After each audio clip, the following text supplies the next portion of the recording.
Paling penyampah kau dengar daripada lelaki adalah I memang nak buat pun. Oh, tadi memang nak pun. Oh, tadi memang.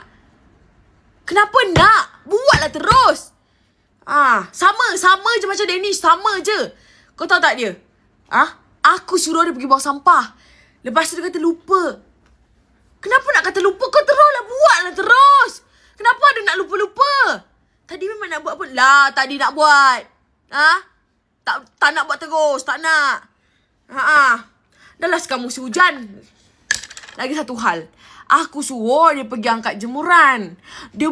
Aku tak tahulah dia pergi buat benda apa dulu lagi. Dia pergi lari apa yang tak menyempat sangat. Lepas tu dah hujan. Habis mana? Dah hujan. Lepas tu aku yang angkat sendiri baju tu. Habis mana angkat. Tapi semalam tu memang Abi tak tahan nak pergi kencing. Tapi Abi tak tahan nak pergi kencing time tu. Bukan aku angkat sendiri je. Dah basah juga baju tu. Aku tengah mengandung sini bawa perut nak pergi lari-lari pula angkat baju. Tapi kan Masuk akal ke tidak? Nak pergi toilet. Nanti tak boleh toilet tu. Sama. Macam PDRN nya. Aku suruh dia beli dah habis. Nah, aku beli sendiri. Kena duit sendiri pula tu. Tapi Abi kan dah ganti.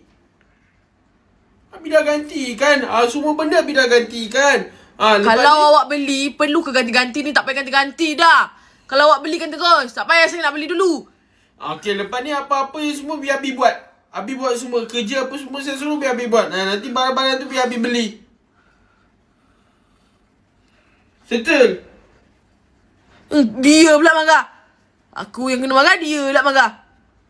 Tak nak cakap. Kau tak benda-benda macam gini lah, kau tahu tak? Yang buat perempuan ni stres, cepat tua, kedut-kedut kiri kanan sebab ni lah. Sebab ni. Nak fikir besok nak masak apalah, nak bagi laki makan apalah. Benda setakat kecil-kecil tu korang pandai lah sini. Ingat, tak payahlah. Tadi memang nak buat. Buat terus. Tak payah nak tadi nak buat. Yelah, tak payah kau. Tapi kan Abi tak tahan kita andas time tu. Tadi dah pergi kan? Datang balik kenapa ni? Fine, Abi pergi betul. Bye. Tengok. Nasib baik muka aku glowing elok. Nampak?